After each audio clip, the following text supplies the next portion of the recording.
Uno solo si está equivocado aquí, ¡pum!, tendrás un problema. Además, incluso si obtienes los aminoácidos, ¿cómo haces que ellos se junten, que se agrupen? Necesitas enzimas para eso. Eso significa que necesitas una proteína para hacer otra proteína. ¿Comprenden? Es un poquito problemático. El siguiente problema es que si quieres obtener los bloques constructivos de ADN que contienen nuestros genes, entonces necesitas circunstancias totalmente distintas. Para poder desarrollarse, necesitas eliminar todo el nitrógeno de la atmósfera, cambiarlo en una solución de cianuro, multiplicarlo por 10, disolverlo en el océano, y así puedes obtener esas moléculas. Pero entonces no tendrás nada más. Si necesitas hacer este azúcar, del cual hemos hablado antes, que es necesario en una molécula de ADN, por ejemplo, como la ribosa, entonces la atmósfera no puede contener amoníaco. Y si no tienes amoníaco, no tienes aminoácidos. Por lo tanto, tendrás que tener muchos planetas para poder crear estas cosas. No es de extrañar que la ciencia dice que eso no fue posible en este planeta, por lo tanto debió haber ocurrido en el espacio. Y ellos tienen una teoría respecto a esto llamada panspermia. La molécula ADN es una asombrosa historia de la vida, incluso si puedes conseguir formar todos los bloques constructivos. ¿Cómo conseguirás formar una cadena que contenga toda la información que necesitas para la vida? ¿Cómo conseguirás hacer eso? Jamás se pudo demostrar eso en un laboratorio, ya que se necesita un muy complicado sistema de enzimas que formarán estos enlaces de alta energía encerrada en esas moléculas. Y la probabilidad de que estas moléculas se formen es tan remota que podemos decir que es una imposibilidad. Vamos a ver cuál sería la probabilidad, por ejemplo, de que la explosión de una bomba debajo de una pila de madera, boom, que al caer otra vez en el suelo, formaría esta casita perfectamente funcional. ¿Cuál sería la probabilidad? La probabilidad es muy remota. Si le damos una buena probabilidad, una probabilidad no muy severa, digamos que la posibilidad será de 1 de 10 elevado a la potencia de 80. ¡Wow! ¿Qué significa eso? Este parece un número pequeño. 10 al potencia de 80 es lo que la física declara como siendo el número de las partículas de todo el universo. Partículas. Eso significa no solo átomos, pero también subpartículas. Electrones, hadrones, quarks, neutrones, protones, del universo entero.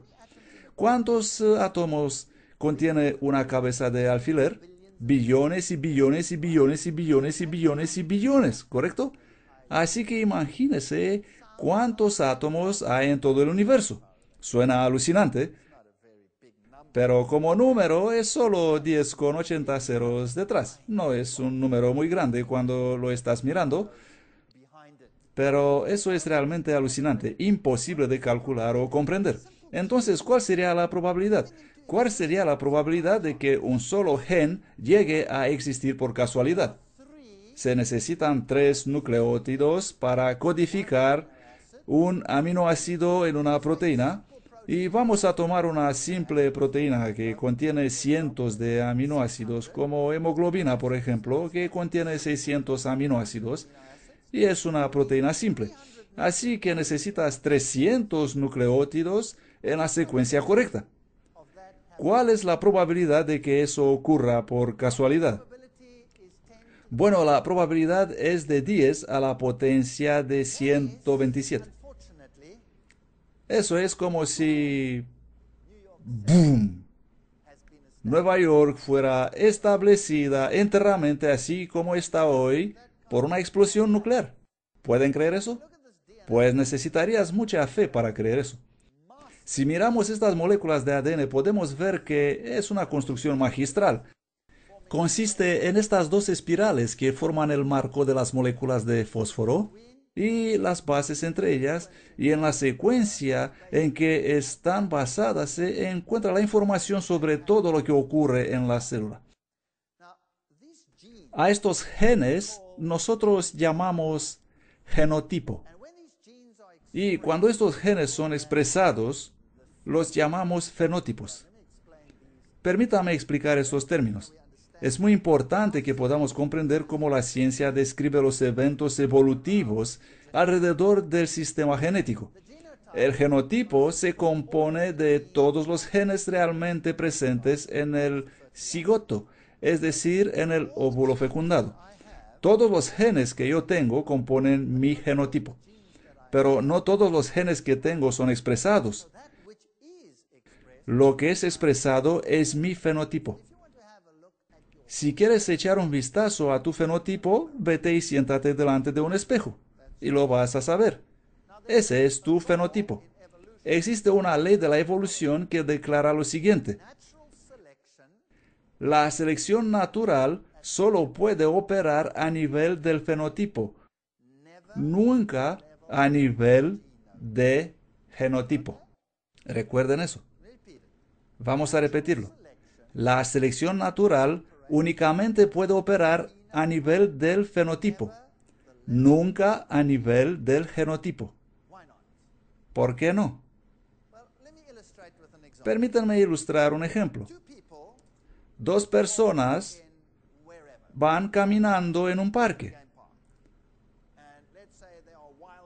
natural, y digamos que hay muchos animales salvajes en ese parque. Y una persona es alto y delgado, y el otro es bajito y gordito. Y ahora aparece un predador detrás de un arbusto y los ataca. Un león, un oso, lo que sea. Y los dos arrancan como una moto. ¿Cuál de ellos es más probable que va a terminar como siendo la comida del animal? El bajito y gordo, ¿no? Bien. Por lo tanto, el bajito y gordo era ¿qué? El fenotipo. El fenotipo bajo y gordo no tiene ni la más mínima esperanza contra el fenotipo alto y delgado.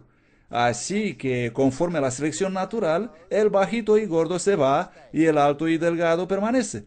¿Correcto? Así es como funciona eso. El animal no se preocupa con la demás información de tus genes. Solo está interesado en cómo estás y cuán rápido corres. ¿Correcto? Solo eso. Así que la selección natural no trabaja a nivel del genotipo. Entonces, ¿qué trabaja a nivel del genotipo? ¿Cómo son cambiados los genes con el tiempo? No por la selección natural, sino por las mutaciones. Así es. ¿Y cómo ocurren las mutaciones? Son aleatorias, ocurren al azar, y una vez expresadas en el fenotipo, entonces pueden ser seleccionadas. ¿Comprenden? Pero tenemos que recordar que Charles Darwin no sabía nada sobre eso. Y voy a simplificar eso para ustedes, para que todos puedan comprender. Sé que hay personas que tienen algunos conocimientos biológicos y otras personas que no tienen esos conocimientos.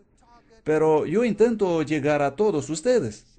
Aunque estoy usando términos desconocidos, muchos a terminar la conferencia habrán comprendido completamente lo que estoy diciendo. Y para los con formación, les ruego ser tolerantes para que todos puedan marcharse de aquí con algo en la mente. ¿Les parece justo? Bien, así que vamos a resumir. Este es un genotipo. Es la información en sus genes, en su ADN. El fenotipo es su apariencia. Así como hemos hablado, la selección natural opera a nivel del fenotipo, no opera a nivel del genotipo. Ocurre al azar, opera por casualidad y a través de mutaciones. Bien, vamos a poner eso en otro modelo. Aquí tenemos un libro de instrucciones sobre cómo construir un avión. Este es el libro de instrucciones con instrucciones detalladas sobre cómo se debe construir un avión. El libro de instrucciones en nuestra analogía es que el genotipo. El ADN es un libro de instrucciones sobre cómo se debe construir un ser humano. ¿Correcto? Bien. Y el fenotipo es prácticamente el avión. Ahora, pregunta. ¿Quién escribió el libro? Vamos, ¿quién escribió el libro? Obviamente, algún inteligente diseñador escribió el libro, en este caso, ¿correcto? ¿Entienden? Pero en nuestra analogía, ¿quién escribió el libro?